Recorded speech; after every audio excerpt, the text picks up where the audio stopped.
لها في هذا الصراط الممدود.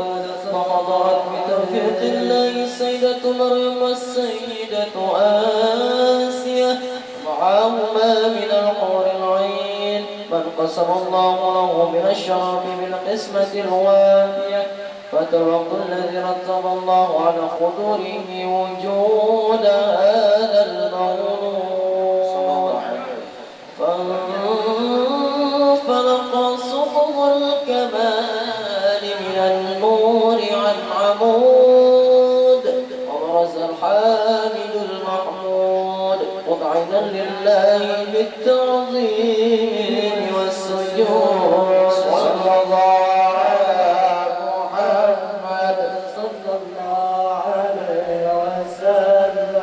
صلى الله على محمد يا ربي صل وسلم. أشرق البدر علينا واختفى بدر التمام مثل حسنه ما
صلى الله عليه وسلم صلى الله على محمد صلى الله عليه وسلم صلى الله على محمد يا ربي صل وسلم. السلام عليكم ورحمة الله وبركاته. Alhamdulillah Rabbil Alamin, wassalatu wassalamu ala ashrafil anbiya'i wal mursalin, Sayyidina wa Habibina wa Syafi'ina wa nuri qulubina Muhammad, Habib Rabbil Alamin wa imamil ghurril muhajjalin wa ala alihi wa sahbihi ajma'in. Subhanaka la ilma lana illa ma 'allamtana innaka antal alimul hakim. Rabbi shrah li sadri wa yassir li amri wahlul 'uqdatam min lisani yafqahu qawli, amma ba'du. Yang sama-sama kita muliakan, kita hormati dan kita cintai serta kita takzimkan dan kita andalkan dengan mencintai mereka kelak di akhirat untuk mendapatkan syafaat Nabi Muhammad SAW. Para habaib, anak cucu Nabi Sallallahu Alaihi Wasallam, yang keberadaan mereka di antara kita menjadi sebuah kelanjutan dan berkesinambungannya mukjizatnya Nabi yang masih ada sampai sekarang. Kenapa kita katakan demikian? Karena dari semenjak 1400 tahun yang lalu Nabi SAW bersabda dalam hadisnya, kullu hasabin wa nasabin yanqati illa hasabi wa nasabi la yanqati ila yaumil qiyamah. Yang artinya semua nasab, semua kemuliaan keluarga seseorang itu akan terputus. Dulu ada kemuliaan keluarga Majapahit, Pajajaran dan lain sebagainya, tapi sekarang sudah tidak ada lagi. Dulu ada orang yang masih mengingat nasabnya sampai kaki ke-6, ke-7, lalu setelah itu terputus. Tapi sesuai dengan apa yang disampaikan Nabi kita Muhammad SAW, kecuali kemuliaan keluargaku dan nasab daripada keluargaku terus bersambung sampai hari kiamat. Sehingga setiap rumah habaib semua ada nasab itu. Nasab itu ditetapkan dengan sumpah dan ADRT yang sangat ketat. Adanya mereka di antara kita menjadi sebab insya Allah kita termasuk yang mendapatkan syafaatnya Nabi Muhammad. Dengan mudah kita mendapatkan hubungan dengan Nabi Muhammad. Amin, amin, ya rabbal alamin. Khususnya yang saya cintai, ulun banggakan, Sayyid Al-Habib Iqbal Al-Idrus, dan juga para habaib yang lainnya, mohon maaf saya tidak sebutkan satu persatu, yang sama-sama kita muliakan, kita hormati dan kita cintai. Para alim ulama, para guru agama dari kita tadi yang telah membacakan Al-Quran dengan suara yang syahdu, semoga sebagaimana menyenangkan kita dengan suaranya yang begitu indah. Semoga nanti diberikan kesempatan untuk melantunkan Al-Quran di depan Nabi SAW. Dan semoga kita mendengarnya juga akan mendengarkan suara lantunan Al-Quran bersama Nabi Muhammad SAW. Sebagaimana hal itu disampaikan Nabi SAW, nanti di antara kenikmatan yang akan diberikan Allah Ta'ala kepada ahli surga adalah kita akan diperdengarkan dengan bacaannya Nabi Allah Dawud alaihissalam, yang membaca bukan kitab Zaburnya tapi membaca kitab Al-Quran. Sehingga ketika kita mendengarnya, sebagaimana dikisahkan daripada mukjizat Nabi Allah Daud alaihissalam, maka ketika Nabi Allah Daud membaca Zaburnya, angin pun berhenti dari saking nikmatnya, dari saking indahnya suaranya. Kita akan menikmatinya kelak nanti insyaallah di surganya. Amin, amin, ya rabbal alamin.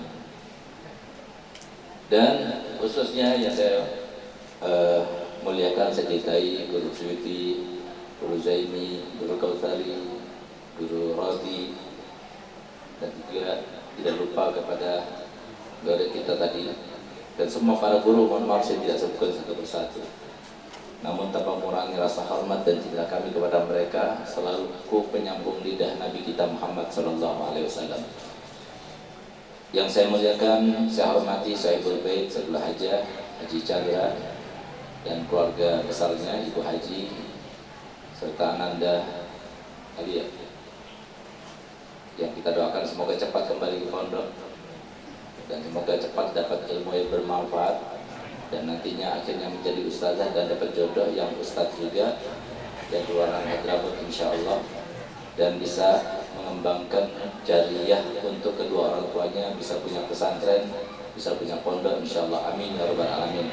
Dan semoga Haji Chandra kita doakan semoga banyak dunianya tapi tidak cinta dunia, banyak dunianya tapi dunia nggak ada dalam hati, banyak dunianya tapi dunia bermanfaat untuk akhiratnya dan untuk Nabi Muhammad SAW, amin amin ya rabbal alamin. Saudara-saudara kami kaum muslimin kaum muslimat rahimakumullah, alhamdulillah, syukur wajib kita ungkapkan dan utarakan kepada Allah Subhanahu wa taala yang pada siang hari ini di saat-saat seharusnya kita itu beristirahat karena uyuhan selama kita bekerja dari semenjak pagi, terutama bagi para guru, para ustaz. Tapi alhamdulillah pada siang hari ini kita masih diberikan taufik dan hidayah oleh Allah Subhanahu wa taala. Sehingga pantas kalau Imam Ali karamallahu wajhah beliau berkata bahwasanya paling jarangnya anugerah Allah berikan dan turunkan dari atas langit ke muka bumi ini itu adalah nikmat taufik dan hidayah. Kalau anugerah harta setiap saat Allah mengayakan seseorang, setiap saat pula Allah memiskinkan seseorang. Setiap saat Allah memberikan kesembuhan bagi seseorang, setiap saat juga Allah bisa memberikan penyakit kepada seseorang. Setiap saat Allah memberikan kebahagiaan kepada seseorang, setiap saat juga Allah memberikan sebuah kesedihan kepada seseorang. Tapi kalau taufik hidayah tidak akan diberikan kecuali hanya bagi mereka yang dicintainya. Sehingga insya Allah dengan dasar itu kita semuanya meyakini apa yang kita laksanakan pada siang hari ini, apa yang terlintas dalam hati Haji Chandra sehingga mau melaksanakan perayaan Isra Mi'raj dan haul daripada Aba Guru ini tidak ada lain, itu karena hidayah dan taufik yang Allah turunkan untuk kita semuanya. Semoga sebagaimana Allah telah menganugerahkan nikmat tersebut, semoga Allah sempurnakan sampai akhir hayat kita semacam itu, sehingga kita termasuk hamba-hambanya yang mendapatkan anugerah yang terbesar daripada Allah Ta'ala, yang berupa hambanya yang panjang umurnya, sehat badannya, dimudahkan segala urusannya, diberkati semua perkaranya, hartanya, umurnya, keluarganya, dan meninggal dunia setelah umur panjang sehat walafiat ala husnil khotimah, ala husnil khotimah, ala husnil khotimah, amin amin ya rabbal alamin. Ma'asyiral muslimin wal muslimat rahimakumullah. Kadang-kadang kalau kita melihat HP yang terbanyak yang mengambil pikiran kita, kefokusan kita di dalam HP itu adalah menyikapi dan membaca serta mencermati berita-berita yang bertabaran di antara kita. Baik itu berita berupa politik, berita berupa ekonomi, berita berupa bencana, berita berupa kecelakaan dan sebagainya, semuanya kita akan serap semuanya. Dan subhanallahnya, banyak di antara kita yang membaca berita-berita itu tapi tidak mengambil hikmah, tapi tidak mengambil pelajaran, tapi tidak memetik suatu ibrah. Sehingga Allah berulang-ulang berkali-kali memberikan sebuah pelajaran dan sebuah teguran kepada kita, tapi kita juga tidak mengambil sebuah ibrah. Kita masih ingat, belum lama ini kita diuji Allah Ta'ala dengan banjir yang tidak pernah terjadi sebelumnya. Kalau Allah berkehendak, apa yang tidak mungkin? Padahal jauh sebelumnya atau tidak terlalu jauh sebelumnya, saya selalu bangga, bahagia karena pernah menginjak bumi Banua Kalimantan Selatan ini. Bangga bahagia karena saya punya majelis di Banjarmasin. Bangga untuk kita pakai fatwa. Sehingga saya bilang ke Pak Sidi, Bupati yang baru, kalau semua nggak bisa menyiapkan fatwa, Saya tidak akan nyentuh lagi dan tidak turun lagi di Gunung Sambung. Akhirnya disiapkan fatwa. Alhamdulillah setengah jam sampai Martapura dari Gunung Sambung. Padahal saya bertanya kepada jamaah kemarin, dia datang dari entah dari mana, pokoknya macetnya itu sampai 3 jam lamanya. Ini teguran daripada Allah. Gara-gara siapa? Gara-gara kita. Tapi begitu lewat seminggu, 2 minggu, 3 minggu, sampai 1 bulan. 1 bulan kan? Belum sampai 1 bulan, kita sudah lupa. Kita sudah tidak ingat lagi Allah Ta'ala. Kita sudah tidak lagi mengingat dosa-dosa kita. Kita sekarang mengatakan itu loh, di tempat banjir itu loh, itu yang banyak dosanya. Kalau di sini nggak kena banjir, nggak ada dosanya. Itu yang kita rasa. Padahal lihat bagaimana seorang Imam Malik bin Dinar. Beliau itu setiap kali mengajar, memberikan nasihat, memberikan mau'idah, lalu kemudian lewat di atas beliau itu yang namanya awan itu, dia langsung berhenti dari mengajarnya. Lalu berubah wajahnya menjadi pucat pasi. Setiap kali ada awan yang melintas, sampai begitu melintas jauh baru dia keluar, diteruskan lagi pengajarannya. Sehingga ditanya oleh salah satu muridnya, kenapa kau setiap kali ada awan yang melintas di atas kepalamu itu selalu engkau dalam keadaan demikian? Apa jawabannya? Aku takut di balik awan itu ada batu yang telah Allah siapkan untuk diturunkan ke atas masyarakat di sekitar, dan itu semuanya karena dosa saya. Malik bin Dinar yang satu harinya itu baca Quran, menghatamkan Quran sebanyak 2 kali hatam setiap hari. Kita berapa kali baca Quran? Nunggu sebentar lagi kan? Sebentar lagi harus siap-siap kelap. Kenapa? Qurannya sudah berdebu. Mau masuk Ramadan baru kita akan baca Al-Quran, diusap dulu, dilap dulu. Itu kita. Dia merasa bahwa segala yang terjadi bukan karena orang lain, tapi karena dirinya. Kita lihat bagaimana seorang cucu Nabi Muhammad SAW yang ketika sebelum beliau dilahirkan sudah pernah disebutkan namanya dan disampaikan kepada sahabatnya terkait bagaimana sifat daripada cucu yang dicintainya itu. Siapa dia? Sayyidina Ali, Sayyidina Abidin. Suatu saat Nabi sedang memangku cucunya Sayyidina Husain berada di atas pangkuannya. Di sampingnya ada sahabat Abu Hurairah. Lalu dia berkata, mari kita ambil pelajaran, kita petik, lihat bagaimana Nabi SAW itu tidak luput daripada perhatiannya, dan semua disampaikan Nabi Muhammad pasti akan terjadi, pasti akan terlaksana, pasti tidak akan luput, tidak salah, pasti. Oleh karenanya sekarang ini banyak orang yang dibingungkan oleh para profesor, para doktor, para pakar dan sebagainya, seakan-akan ucapan-ucapan mereka itu adalah yang pasti. Padahal tidak ada yang pasti kecuali Al-Quran dan hadisnya Nabi Muhammad SAW. Kita lihat bagaimana undang-undang itu yang dibuat oleh berbagai macam negara yang ada di dunia, termasuk negara dikuasa Cina, Amerika dan sebagainya. Setiap tahun itu yang namanya RUU-nya itu selalu direvisi. Kenapa? Sudah tidak efisien lagi, sudah tidak akurat lagi, sudah tidak indah sebagainya, sehingga perlu ada perubahan-perubahan, apalagi di Indonesia. Undang-undangnya selalu dirubah-rubah. Tapi Al-Quran dari semenjak dahulu sampai sekarang tidak ada yang bisa merubahnya. Walaupun dia sengaja, siapapun dia tidak akan bisa merubahnya. Karena Allah sendiri yang menegaskan Al-Quran. Inna nahnu nazzalna dzikra wa inna lahu lahafidun. Sesungguhnya kami yang menurunkan Al-Quran dan kami sendiri akan menjaganya.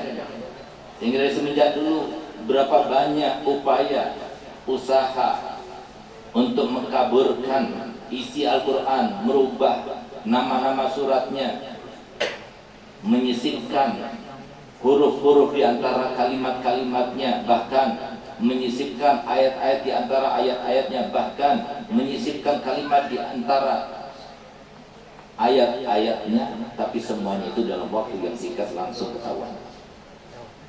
Kenapa? Karena Allah Ta'ala tidak mungkin. tidak menepati apa yang dijanjinya. Karena Nabi Muhammad SAW tidak mungkin dia berbicara dengan hawa nafsunya seperti kita ini. Sehingga sifat daripada apa yang disampaikan Nabi Muhammad SAW diabadikan dalam Al-Quran. Di dalam firman Allah Ta'ala yang berbunyi, "Ma yantiqu 'anil hawa in huwa illa wahyun yuha." Sungguh Nabi SAW itu tidak pernah berucap dengan hawa nafsunya, tapi semua yang disampaikannya itu berasal dan bersumber daripada wahyunya. Sehingga ketika Sayyidina Husain yang kecil berada di pangkuannya, maka beliau katakan, nanti cucuku ini akan punya anak namanya Ali. Ali itu akan menjadi manusia yang paling banyak ibadahnya di dunia. Nanti Ali itu akan punya anak namanya Muhammad.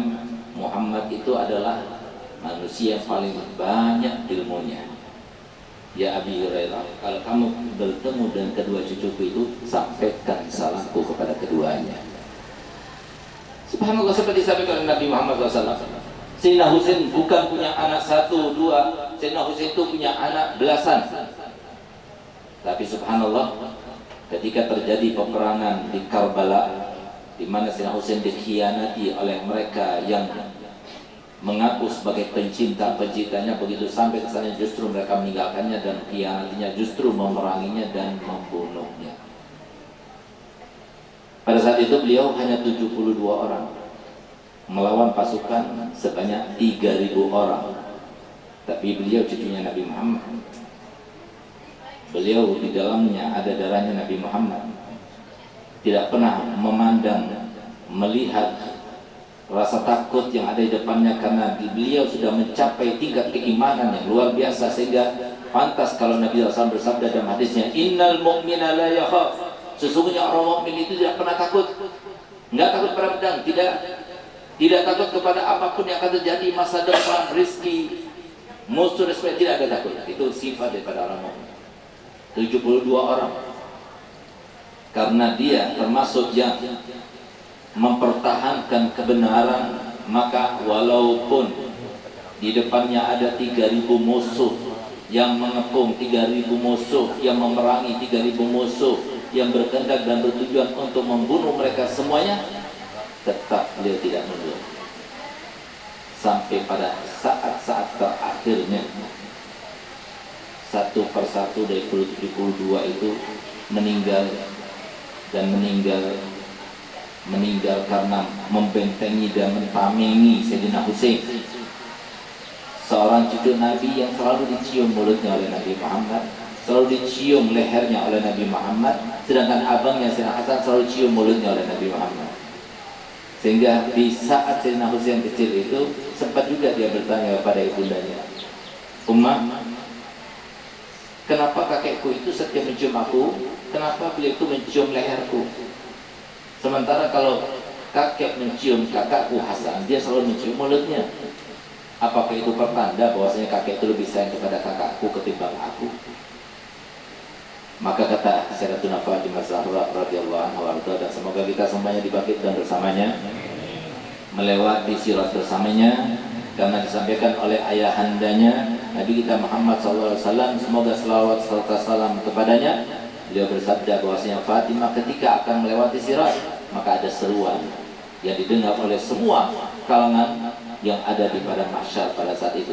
"Pejamkan mata kalian, karena Fatimah bersama anak cucunya dan pecinta daripada anak cucunya akan melewati sirat secepat kilat." Semoga kita termasuk dalam rombongan tersebut, sehingga kita termasuk yang selamat melewati sirat. Yang dikatakan oleh Nabi SAW, panjangnya sirat itu seperti perjalanan selama 500 tahun, dan lebar serta tipisnya sirat jembatan yang akan kita lewati tergantung kepada amal yang kita lakukan selama di dunia. Coba lihat bagaimana. Tinggallah beliau sendiri yang laki-laki, semuanya laki-laki terbunuh, anak-anaknya semua terbunuh. Tinggallah beliau Sayyidina Husain dan satu lagi putranya. Siapa dia? Sayyidina Ali. Sayyidina Ali tidak terbunuh. Kenapa tidak terbunuh? Apakah dia itu anak yang paling kecil? Tidak, justru dia itu termasuk anak yang paling besar. Apakah beliau itu pada saat itu tidak bisa membantu ayahnya? Tidak, justru dia itu ada seorang yang berumur sudah 16 tahun. Tapi pada saat itu beliau ini mengidap suatu penyakit semacam malaria, di mana kesadarannya itu sedikit demi sedikit hilang, sehingga beliau itu setiap mendengar suara dentingan pedang, tombak, panah dan sebagainya, maka beliau langsung bangkit ingin membantu ayahnya. Tapi begitu dia berdiri bangkit, jatuh lagi, pingsan lagi. Kenapa beliau itu tidak meninggal? Karena disebutkan oleh mulut mulia Nabi Muhammad SAW bahwasanya nanti Husain akan punya anak namanya Ali, dan dia akan menjadi seorang manusia yang paling banyak ibadahnya. Belum terbukti, oleh karena tidak akan meninggal dulu. Semua disebutkan Nabi Muhammad benar. Sehingga apa kata Sayyidah Fatimah ketika ditanya oleh anaknya tersebut, apakah itu pertanda bahwasanya kakek itu lebih sayang kepada kakandaku daripada aku sendiri, wahai ummah? Apa jawaban ibunya? Nanti kalau ada kakekmu datang, aku akan tanya. Datanglah Nabi SAW tidak lama kemudian, maka beliau bertanya, ya Rasulullah, wahai ayahku Rasulullah, tadi anakku Husain dia bertanya, kenapa kakek itu setiap mencium aku selalu mencium leherku, sementara kakandaku Hasan selalu dicium mulutnya? Apakah itu pertanda bahwasanya kakek lebih sayang kepada kakanda Hasan? Maka Nabi SAW menjawab, tidak wahai Fatimah, bukan begitu maksud dan tujuanku, tapi aku mencium lehernya Husain karena disitulah sebab kematiannya, dan aku mencium mulutnya Hasan karena disitulah sebab kematiannya. Seperti disampaikan Nabi Muhammad, nggak luput, nggak salah, tepat, semuanya terjadi. Kok nggak percaya kita sama Nabi Muhammad? Kok percaya kita kepada mereka dokter, profesor dan sebagainya, termasuk saya sendiri dokter. Kalau tidak bersumber pada Al-Quran dan tidak bersumber pada Nabi Muhammad, jangan terlalu percaya.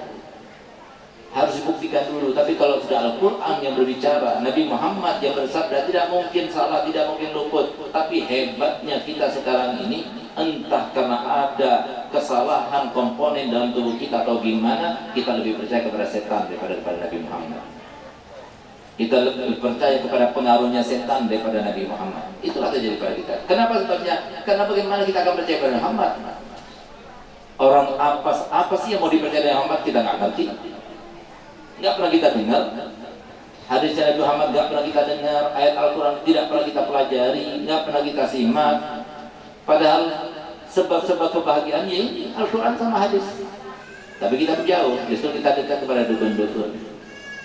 Justru kita dekat kepada mereka-mereka yang jauh daripada sumber-sumber kebahagiaan, yaitu para ulama yang menjadi penerus penyambung lidah Nabi kita Muhammad SAW. Oleh karena itu, sampai kemudian akhirnya Sayyidina Husain pada saat itu duel terakhir, satu lawan entah berapa, yang masih banyak musuhnya. Sayyidina Husain tinggal sendirian saja. Di saat dia itu akan memulai peperangan, selalu dia itu sebelumnya berdoa dulu kepada Allah. Dan subhanallah, pada peperangan terakhir yang akan dijalankannya itu, maka beliau itu terlihat menatap kepada mereka yang akan memeranginya, yang akan membunuhnya, tapi dalam keadaan matanya meneteskan air mata. Sehingga begitu mata Sayyidina Husain meneteskan air mata, Sayyidatuna Zainab, saudara perempuannya Sayyidina Husain, adik daripada Sayyidina Husain, yang lahir daripada rahim wanita termulia, tidak ada yang lebih mulia daripada rahim tersebut, yaitu rahim Sayyidatuna Fatimah Zahra radhiyallahu anha wa arda. Begitu melihat air mata tersebut, maka dia langsung mendekat, menghardik, menegur, dan berkata kepada kakaknya, Hasan, Husain, engkau meneteskan air mata di depan mereka. Engkau yang ayahnya Ali bin Abi Thalib, ibunya Fatimah Zahra, kakeknya Rasulullah SAW, engkau takut kepada mereka sehingga kau meneteskan air mata. Nggak sudi dia melihat abangnya itu meneteskan air mata, nggak sudi. Ngapain takut kalau di jalan Allah? Itu maksud. Subhanallah. Sayyidina Husain berkata, wahai saudaraku, aku menangis bukan aku takut pada mereka, tidak. Sama sekali kami tidak takut untuk menghadapi mereka. Karena aku yakin hari ini adalah hari pertemuanku dengan kakekku Nabi Muhammad SAW. Semalam aku bermimpi datukku Nabi Muhammad dan dia berkata kepada aku, Husain, besok engkau akan berbuka bersamaku di surga. Sehingga aku tahu hari ini adalah hari terakhirku di dunia ini. Tapi aku menangis bukan karena aku takut kepada mereka, bukan karena aku takut meninggalkan dunia yang fana, tidak. Tapi aku menangis, aku melihat mereka semuanya. Aku melihat mereka yang memerangi aku. Di dalam mata-mata mereka tampak api neraka yang akan melahapnya karena mereka memerangi aku sebagai cucunya Nabi Muhammad SAW. Nah, itulah pesan terakhir yang disampaikan oleh Sayyidina Husain kepada Sayyidatina Zainab sampai akhirnya dia meninggal dunia. Ketika meninggal dunia, Sayyidina Ali Zainal Abidin seperti yang disampaikan Nabi Muhammad, cucuku Ali itu adalah manusia yang paling banyak ibadahnya. Subhanallah, seperti yang dikatakan dan disampaikan Nabi Muhammad, Sayyidina Ali setiap hari, setiap malam 24 jam itu sholat sunnahnya, lain wajibnya, sholat sunnahnya itu 1000 rakaat. Beliau sama pekerjaannya seperti Haji Syafuddin, punya toko konveksi, jual baju. Tapi ada bedanya sedikit. Bedanya, kalau dia dapat untung dia bikin budak. Kalau Haji Syafuddin dapat untung bikin pengajian. Karena budak sekarang nggak ada. Sehingga kalau sudah malam lebaran dihitung budaknya berapa budaknya. Budaknya itu sampai 1000 budak dia dapatkan. Begitu pas malam lebaran, maka semua budaknya dipanggilnya, lalu dia katakan, antum hurrun liwajhillah, kalian merdeka karena Allah Ta'ala. Itu Sayyidina Ali Zainal Abidin. Yang ketika meninggal dunia, maka tampak banyak orang-orang yang minta-minta berkeliaran di kota Madinah. Sehingga kemudian orang-orang yang di Madinah itu merasa, loh, dari mana datang kalian? Kok tiba-tiba banyak minta-minta? Bagaimana kami tidak minta-minta? Orang selama ini, sementara ini kami selalu dikirim makanan, sekarang sudah tidak ada lagi makanan itu terkirim ke rumah kita. Ternyata yang mengirim makanan kepada mereka semuanya selama ini itu adalah Sayyidina Ali Zainal Abidin. Dalam keadaan sembunyi-sembunyi, nggak ada yang tahu kecuali budaknya. Sehingga suatu waktu budaknya ketika dia itu mengangkut satu karung demi satu karung diantarkan ke rumah-rumah orang yang tidak punya itu, maka beliau mendekat kepada Sayyidina Ali Zainal Abidin dan dia berkata kepadanya, "Ya Imam, serahkan padaku. Dia akan membawanya untukmu." Apa jawab Sayyidina Ali? Tidak. Aku ini adalah budakmu. Dia akan membawanya untukmu. Tidak. Ketika dia itu tetap memaksa, apa jawab Sayyidina Ali Abidin? Wahai budakku, apakah nanti ketika di padang mahsyar aku punya dosa banyak, kamu juga mau mikul dosaku? Tidak, kalau begitu biarkan aku bawa sendiri. Sayyidina Ali Zainal Abidin yang setiap kali mau berwudu wajahnya itu pucat. Ini cucunya Nabi langsung, Ali bin Husain bin Fatimah binti Rasul sallallahu alaihi wasallam, cicit pertama. Setiap kali berwudu pucat wajahnya. Setiap kali berwudu, bukan cuma sesekali, setiap kali mau berwudu pucat wajahnya. Sehingga ditanya, kenapa engkau setiap kali berwudu pucat wahai imam? Apa jawaban dia? Bagaimana aku tidak pucat? Kamu tidak tahu dengan siapa sebentar lagi aku akan menghadap? Dengan Rabbul Alamin. Itu keimanan yang luar biasa. Seperti disebutkan oleh Nabi SAW, cucuku ini adalah orang yang paling banyak ibadahnya di antara manusia. Suatu waktu dia sedang sholat, tiba-tiba masjidnya terjadi kebakaran. Kebakaran di mana-mana. Sementara Sayyidina Ali Zainal Abidin tetap saja sholat. Sholat dengan khususnya seakan tidak terjadi kebakaran, tidak terasa rasa panas di samping-sampingnya. Sementara masyarakat yang di sekitar itu berteriak, wahai cucu Nabi, keluarlah, keluarlah. Api sudah mengelilingimu, keluarlah. Tapi dia nggak sadar. Begitu dia salam, dia kaget karena api banyak di samping-sampingnya. Untungnya nggak terjadi di Banjar. Pada di Banjar, wah, cepat pemadam kebakaran datang. Pada waktu itu belum ada. Insya Allah ahli Banjar ini bakal masuk surga karena pemadam kebakarannya. Saya melihat luar biasa semalam itu ada kebakaran dengan ngebutnya, dengan inya, yang dari sana datang, yang dari sini datang, dari semuanya datang, luar biasa. Jadi ikut prihatin, sosialnya tinggi. tapi perlu dicurigai. Kenapa? Karena pemadam kebakaran yang terbanyak di Indonesia ada di Kalsel. Berarti ada kemungkinan orang Kalsel paling sedikit mengeluarkan zakat. Kenapa? Nabi SAW bersabda, "Ma halaka malun fi barrin aw barin illa bima'iz zakat." Tidak sirna, tidak punah yang namanya harta itu kecuali kalau dicegah zakatnya. Oleh karenanya kalau membagikan zakat datang dulu kepada guru. Jangan salah-salafian.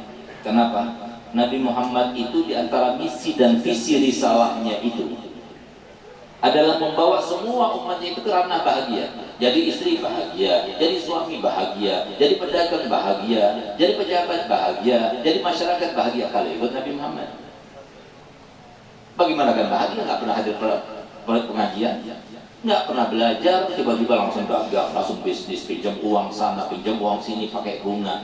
Itu dosanya kata Nabi Muhammad sama seperti berzina dengan ibunya sendiri.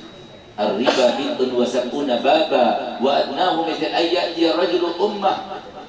Riba itu banyak macamnya, paling rendahnya riba seperti orang yang berzina dengan ibunya sendiri. Gimana? Nggak mau banyak masalah. Dosa itu bikin masalah banyak. Tambah banyak dosa, tambah banyak masalah. Kalau mau sedikit masalah, banyak taubat kepada Allah Ta'ala, banyak taat kepada Allah Ta'ala. Jangan mau kita dibohong-bohongi sama setan. Siapa yang mempunyai kebahagiaan? Siapa yang punya kesengsaraan? Siapa yang punya kekayaan? Siapa yang punya permasalahan? Siapa yang berikan itu semuanya? Allah. Bagaimana mungkin kita akan bahagia dalam keadaan kita membuat murka Allah? Bagaimana mungkin? Tidak bakal terjadi. Itu pakai logika kita. Kita nggak sholat 5 waktu, lalu kita akan bahagia. Bahagia dari mana?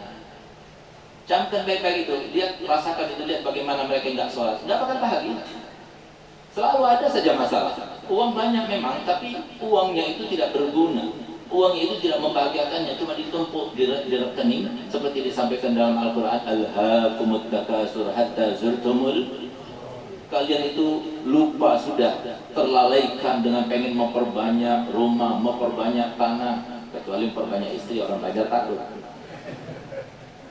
Ini yang terjadi. Sampai ketika mati baru kita paham, baru kita sadar. Ternyata kata Nabi Muhammad, "Kam min talibin wa laysa bi'aqil." Berapa banyak orang yang mencari harta tapi kesian deh. Kesian kenapa? Karena dia tidak ikut menikmatinya. Ada lagi kata Muhammad di dalam hadisnya yang sahih, dia katakan, "Yaqulu ibnu Adam mali mali mali wa ma maluk illa ma akalta fa afnayt aw labista fa afnayt aw tasaddaqta fa afnayt wa ma siwa dzalika fa zahibun aw tarikuhu lin-nas." Banyak manusia berkata begini, "Tuh rumahku, ini sertifikatnya." Kemarin datang kepada saya, "Beb, doakan Beb, saya punya rumah 10 buah." Masya Allah, rumah 10 buah. Saya pikir 10 buah cempedak. Ini rumah 10 buah, Masya Allah. Mau dibuat apa? Makannya juga sepiring, bajunya juga pakai satu setel. Nggak ada orang kaya itu pakai pakaiannya itu sampai 5 lapis, ada. Makannya itu 5 piring, ada. Walaupun badannya agak belamak seperti Haji Chandra, makannya 1 piring juga. Iyalah, Haji Chandra 1 piring. Kita dibodoh-bodohi sama setan, rugi. Kalau semua kita punya harta, yang harta itu pun juga bukan karena usahanya, bukan karena upahnya. Siapa bilang? Coba lihat kita sekarang, berapa banyak orang yang bangkrut gara-gara corona itu? Berapa banyak toko itu dijual gara-gara corona itu? Hanya kasih corona yang nggak kelihatan oleh Allah Ta'ala sampai mereka itu bangkrut. Mau pakai logika kita? Masih kita nggak percaya dengan apa yang disampaikan oleh Nabi Muhammad untuk kita selalu membacanya, la haula wa la quwata. Nggak ada usaha, nggak ada upaya, semuanya itu Allah yang memberikan. Sudah tahu Allah yang memberikan modal untuk kamu, bukan siapa, bukan untuk anak istri, bukan, mereka itu ada rezekinya sendiri untuk kamu, tapi nggak digunain. Kata Nabi Muhammad, yang kau makan tuh sampai habis itu hartamu, yang kau pakai tuh sampai usang itu hartamu, yang kamu sedekahkan dan itu tetap kekal di sisi Allah, itu hartamu. Selain itu kata Nabi Muhammad, fazaibun, dicuri orang, ditipu orang, investasi bodong dan sebagainya, atau dilalap oleh api kata Nabi Muhammad. Kalau tidak itu terjadi, ya terjadi diberikan kepada orang lain. Tidak dikatakan oleh Nabi situ diberikan kepada anak istrinya, diberikan kepada keluarganya, diberikan kepada kerabatnya, tidak, tapi diberikan kepada orang lain. Kenapa? Itulah sifat daripada kita. Kapan kita meninggal, Pak, Bu, siap-siap. Kapan nanti kita meninggal? Memang benar, ya. Mungkin suaminya menangis. Kenapa? Karena suaminya kalau nggak menangis nggak enak sama orang. Misalnya nggak sedih lagi, padahal hatinya senang. Ini terjadi sekarang. Jadi kita paham, orang lain, kita sendiri, modal untuk kita, yang diberikan rezeki kita, emas sampai banyak kita, jalannya. Nah, ada kesamaan antara orang Madura sama orang Banjar. Kalau pakai emas ditampain semuanya, kelanteng-kelanteng. Kalau ditampain supaya tahu, aku ini orang punya loh, sini kalau mau minta bantuan, itu bagus. Itu caranya Nabi Muhammad. Tapi kalau cuma ditampain doang, tapi pelit orangnya. Nah, ini semacam ini akan menjadi beban baginya. Ini yang terjadi. Diberikan ke orang lain, rugi kita. Padahal Nabi SAW bersabda bahwasanya setiap manusia itu hidup punya dua kesempatan saja, nggak ada kesempatan ketiga, nggak ada, dua kesempatan. Kita nih berataan punya kesempatan dua.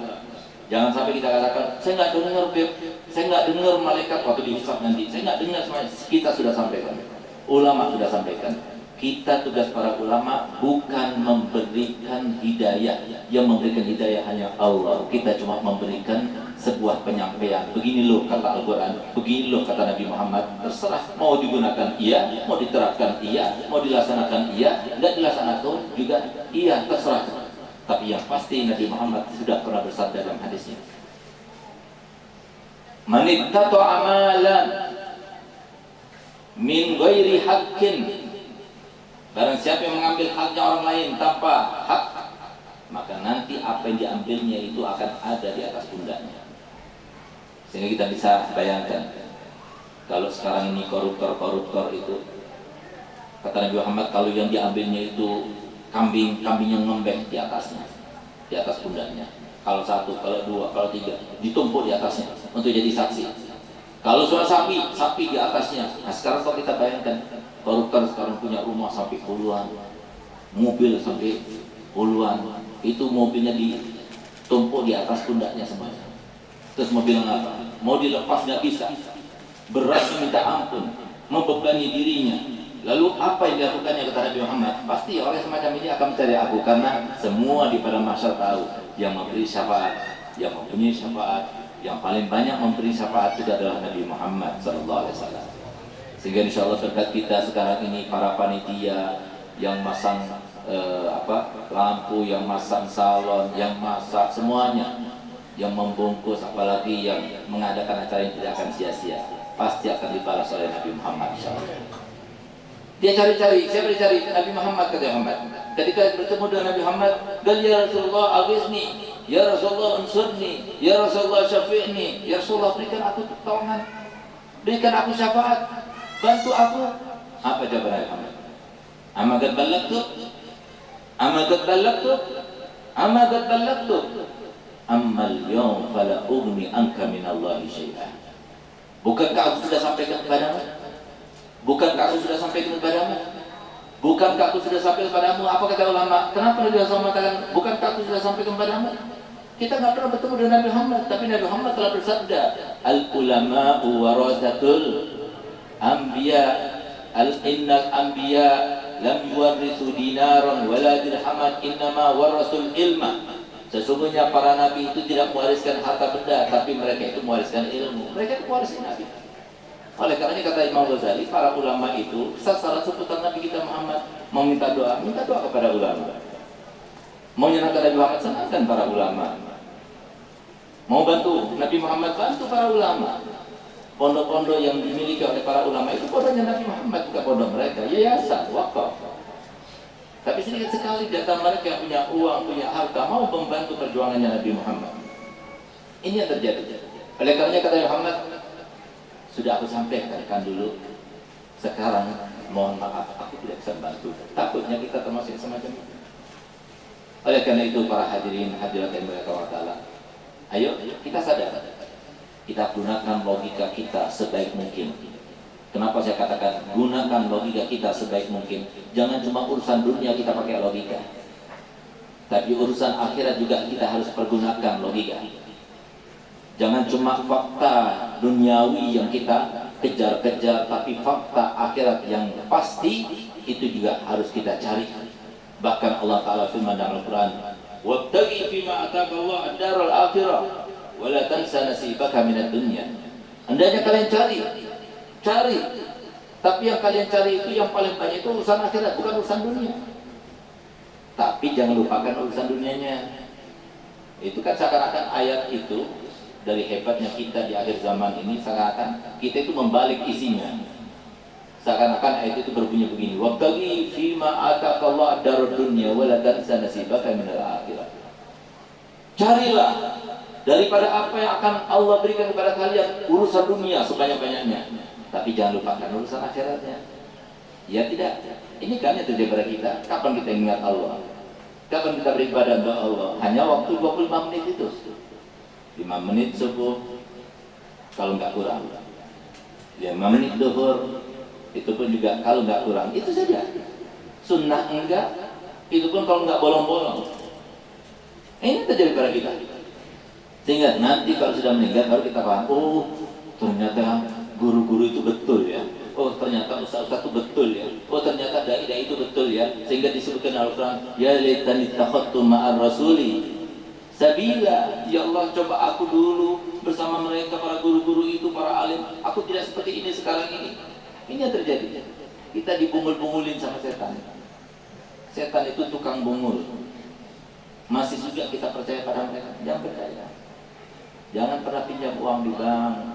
Kalau sudah pinjam uang di bank, cepat tutup, jual asetnya, daripada kita diperangi, dimusuhi oleh Allah SWT. Mau di mana kita akan berada kalau dimusuhi oleh Allah SWT? Cepat kita selesaikan kalau kita itu mah ada sangkut paut dengan riba. Kenapa? Ini termasuk dosa terbesar yang 7. Di antaranya yang 7 itu adalah dosa riba, na'udzubillah. Dan oleh karena itu, ayo kita mengambil hikmah dan ibrah. Semua yang terjadi kepada Nabi terkait dengan Isra Mi'raj, semuanya itu sesuatu yang sifatnya itu misteri, di luar nalar manusia. Dan semua yang terjadi pada kita, semuanya di luar nalar manusia. Jangan sampai ada di antara kita yang mengatakan, saya ini alim karena saya. Tidak. Nggak ada yang menyangka kita ini bakal jadi orang alim. Bahkan ayah, ibu daripada Haji Chandra, istri, anak, nggak bakal nyangka beliau sekarang keadaannya seperti ini. Nggak bakal nyangka. Siapa yang menyangka? Misteri. Setiap orang tua pasti berharap untuk anaknya sama kayanya, sama bahagianya, sama himungnya, sama senangnya, sama semuanya. Tapi kenyataannya gimana? Yang satu kaya, yang satu biasa, yang satu miskin bahkan. Kenapa beda-beda? Karena di luar nalar manusia. Apa yang Allah tampakkan di Isra Mi'raj semuanya di luar nalar manusia, supaya kita faham bahwasanya itulah yang terjadi. Jangan sok-sok kita menjadi Tuhan gara-gara hal yang sedikit langsung marah. Siapa yang menggerakkan itu semuanya? Gara-gara kesalahan sedikit, istrinya melakukan kesalahan, suaminya marah.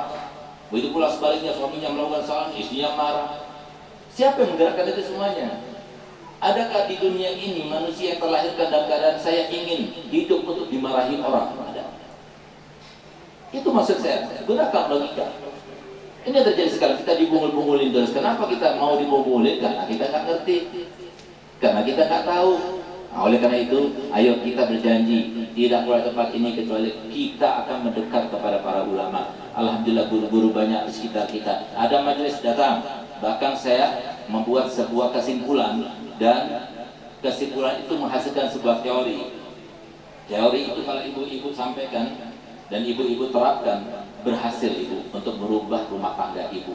Anak-anak ibu bakal jadi anak yang soleh, suami ibu akan jadi suami yang soleh, ibu sendiri akan menjadi istri yang solehah. Bagaimana caranya? Paksa dengan cara yang lembut, yang halus suaminya itu supaya hadir majelis taklim. Kan di situ ada hidayah, di situ ada riayah, di situ ada rahmah, di situ ada keberkahan, di situ ada ridha Allah.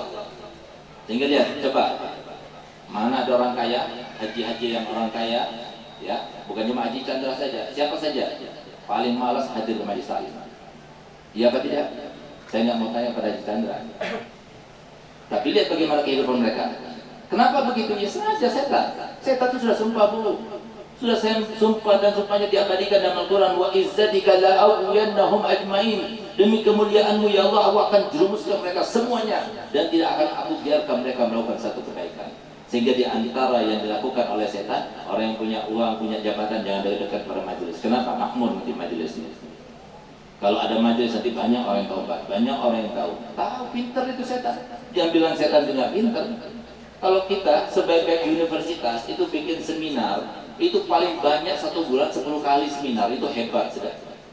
Itu setan itu setiap hari bikin diklat, setiap hari diklat. Gimana cara menjerumuskan manusia itu? Ayo sama-sama bersama pengawalnya Nabi Muhammad, bersama para ulama, bersama para guru. Kita doakan semoga guru-guru kita panjang umurnya, sehat badannya, dimudahkan segala urusannya, ditambah semangat dakwahnya, sehingga bisa membawa kita ke arah yang benar, ke arah yang bahagia, ke arah yang sentosa. Semoga kita mudah hawa nafsunya untuk mengikuti Nabi Muhammad SAW. Semoga kita dimudahkan untuk beriman dan bertakwa. Semoga kita disenangkan, dibahagiakan dengan majlis-majlis taklim yang ada. Semoga kita dihilangkan sifat gengsi kita, sifat malu kita, sifat keengganan kita untuk menghadiri majlis dan mendekat kepada para ulama, sehingga dipastikan kita dengan semacam itu kita termasuk akan mendapatkan syafaatnya Nabi Muhammad, dekat dengan Nabi Muhammad, mendapatkan keberkahannya Nabi Muhammad, mendapatkan perhatiannya Nabi Muhammad, mendapatkan sebutannya Nabi Muhammad, dan akhirnya kita berada pada mahsyar dipimpin langsung oleh Nabi Muhammad, dibawa bendera oleh Nabi Muhammad, dan ketika dihisab bersama Nabi Muhammad, ketika melewati sirat bersama Nabi Muhammad, dan akhirnya kita dimasukkan surga. Di situ kita bertetangga dengan Nabi Muhammad. Amin, amin ya rabbal alamin. Rabbana atina fid dunya hasanah wa fil akhirati hasanah wa qina adzabannar. Wa sallallahu ala sayyidina Muhammadin wa ala alihi wasallam. Walhamdulillahi rabbil alamin. Kurang lebihnya saya mohon maaf. Wabillahi taufiq wal hidayah. Wassalamualaikum warahmatullahi wabarakatuh.